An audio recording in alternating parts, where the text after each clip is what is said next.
Hey Mark, so I am just finishing up the proofreading over here on Sembler. I apologize again about the delay, and then also there are a couple things that came up here, and I actually wound up making a couple changes in the Revit file. I know that's not what we had kind of discussed, and I can certainly, I marked all these things up on a PDF here, but there were two changes in here uh, that I think were the result of at one point I think we added a foot of floor to ceiling height somewhere, and it goofed up a couple of the stairs. I'll go through this in a little more detail, but I wound up making those changes to a couple things in the Revit file, but it's pretty well annotated here in this check set. Whoops. But yeah. So I'll just get started. Let's see. Um, okay. So one thing I noticed on here was that for some reason this column line is off, and I went through and I checked, and it looks like it is off. It's just these sets of columns here that are supporting the deck are not in line with the columns below. So I lined them up and adjusted the floors and all the kind of ancillary things that go along with it. So now we have more consistent spacing. You'll see,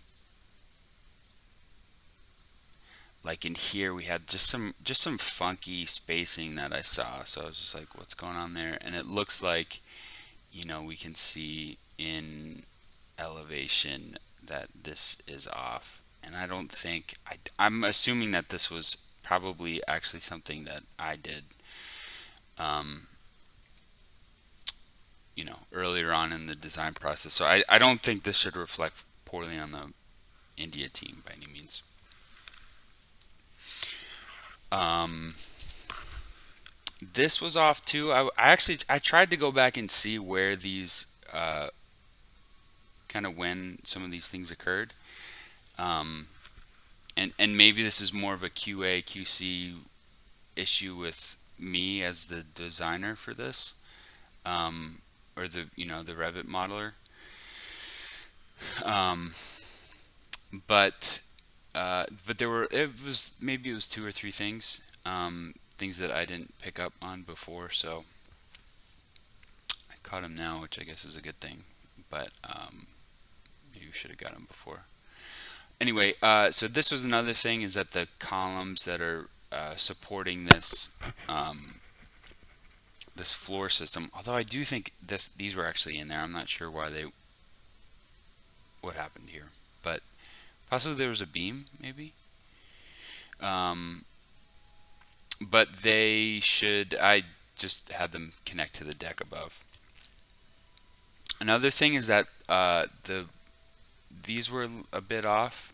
Um, I think at one point we got rid of some of the inhabitable space on the ground floor, and in the process we lost a little bit of the concrete floor. Anyway, for some reason it wasn't calculating there were floor slabs in the exercise room and the other room, so this went up by about 9 cubic yards total.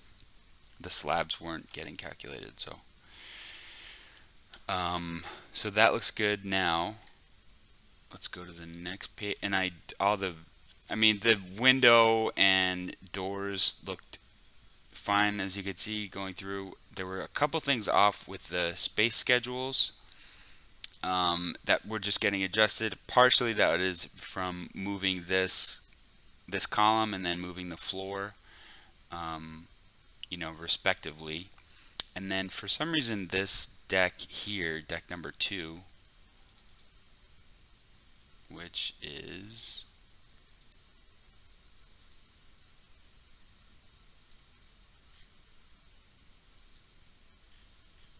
here. For some reason that was not reading, so I adjusted that too in this set, but or in the Revit file. So um, let's go on here. I had a couple notes to add.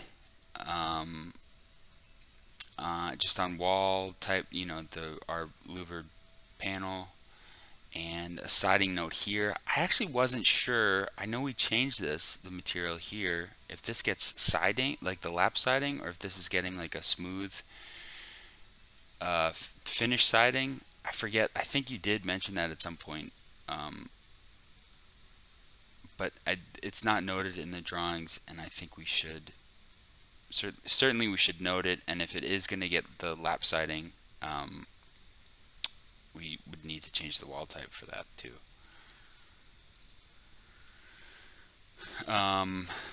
This was a note, the 4-inch floor slabs weren't showing, or weren't being calculated, so I made a note of that. The deck overhead wasn't being shown. This is on the plan south. Wasn't being shown here, and then we also weren't showing the roof. That this little shed roof that was covering the ground floor kind of entranceway. This was another thing, is that our deck overhead wasn't being shown here. This looked a little funny to me, so I think we just have, I think in this case we would not be calling out a beam, because this is all going to the structural team, but we would want to at least show that there's a deck above. And then also here, there would be the outline for this deck that's above this shower area. This was actually something I was curious about, because I'm not sure that we want to actually detail our rise and run information on this, just because if there is any kind of grading difference, that's just going to add confusion. So I made a note of it, but it was more a note to confirm with you if you want to, if that's something that you would like us to do. It wasn't noted in the rest of the drawing, so I was kind of thinking that it was not meant to be shown, but I put it. I was thinking better safe than sorry on here. And I do think we want to show our railings, which are turned off. Okay, but here's the big issue, which is the reason why I actually did the stair redesign in the Revit file, is that these stairs looked really funny to me. I think we had this. It was this landing in particular. I mean, this seems like a good space, and this doesn't. And then I looked in the old drawings, and in some of the old drawings it looked fine. It looked like we had a consistent landing. But then I opened up this model, and then lo and behold, it wasn't connecting quite right. So what I wound up doing is extending, because we're kind of fixed upstairs with how the floors lay out. We want to have our floors start, basically in line. We don't want them to extend into the kitchen or this hallway space. So I think the only place that we really were able to move was to extend this run, and then I did shorten this landing to 3'6". Let's see if I have that open. Yeah. So this is what it winds up looking like. Actually, it's 2 more treads, and then shortened here, but it's a consistent landing. I just thought that what is it? This looked really funny to me. So, oh, and then also this is, I think we were just going off of maybe that number was just 15. How do we move this? Oops. This is a new program I'm using.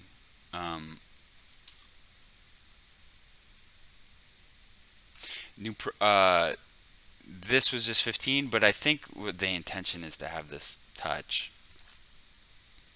So I just put a note. I didn't even change this in the Revit file, but a note to have this connect to the column. I don't think we want a little tiny gap in there. That wouldn't, it doesn't make sense, and it would be hard to construct. Um, and I believe that's everything for here. Let's see.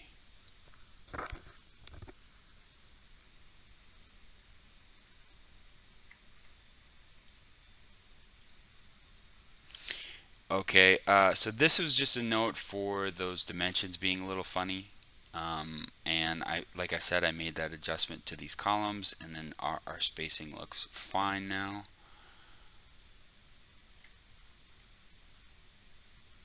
Nice even numbers. Um,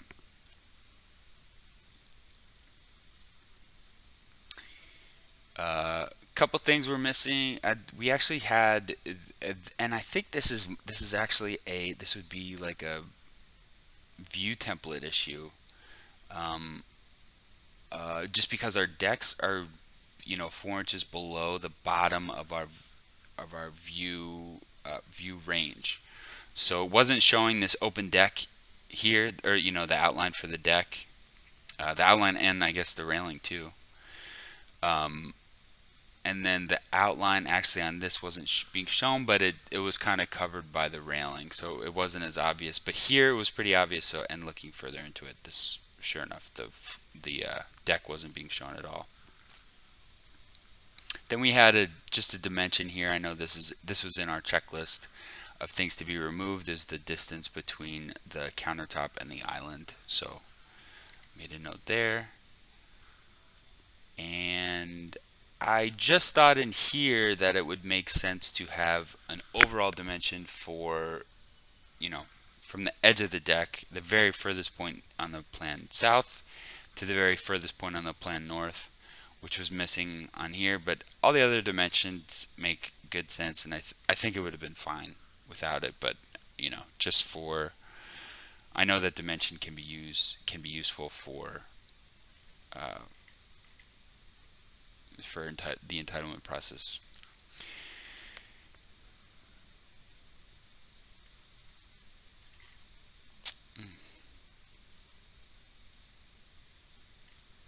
And then on our, and then just an adjustment here,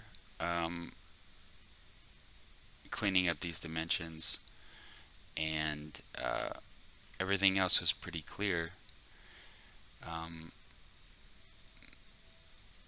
And then I did have, there were a couple questions that I was having,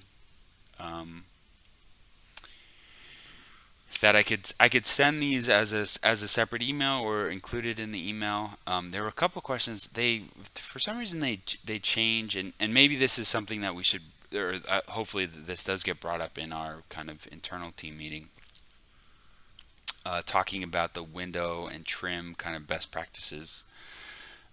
Because they actually had deleted all the windows or all the trims that were in there, and then they did it their own way, which I don't know. Maybe it's just me, but I find it a really, it just makes it so hard to make changes the way that they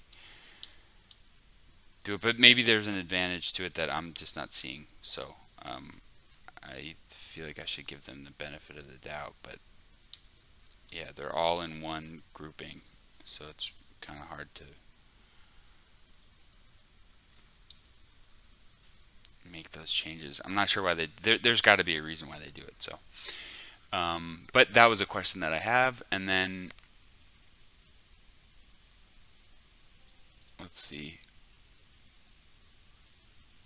Oh, and I think what happens, at least for me, I'm not sure if your other guys on the team do this, but sometimes in the design process, I'll turn stuff off like railings, or different things that are more kind of an oversight to that, or like I'm anticipating that like the QA QC, like from the India team. I don't know if the India team, if we're considering them to have some kind of QA/QC capacity there. Um, but I guess it would just be a question that like if they see that like an element like railings are turned off in a certain view, that they get turned back on. Because I think it could potentially lead to a bit of confusion for the builder potentially. And oh, and then this was another thing that I was curious about because they tend to do this in all the drawings. I don't know if there's an advantage to doing this or really I don't know why, but Revit has a native function to show roofs, roof overheads, um, but it tends to be I don't know if this is the designer before in other drawings or if this is always just what the India team does, but they will draw the all the line work for the roof. This is just lines in a lines on a page. So I'm not really sure why they do it like that. But I was, almost more than anything, I was just curious as to why they do that when Revit has the native thing. So if something gets changed at some point, it would automatically kind of update. You know, taking advantage of the whole modeling software kind of thing. So I was just curious about that. But that was basically my list of questions and my list of, kind of changes. So I think what I'm going to do is I'll put the file and this PDF, I'll put that all in the Drive folder, and I'll wait to hear back from you to see if this is. I know this is probably not typical and probably not what you were anticipating, but I was just thinking that like trying to communicate a change like this to the stairs was going to be much more of a hassle than it would be to just make the change. And it's probably not something. It's not something that they will be having to do often. So, and also because it was, I do feel like it was my um, responsibility in that instance because I was the modeler for it. So, um, yeah. So there's everything. Let me know if you want me to change anything else. And besides that, I will talk to you later. Thanks, Mark.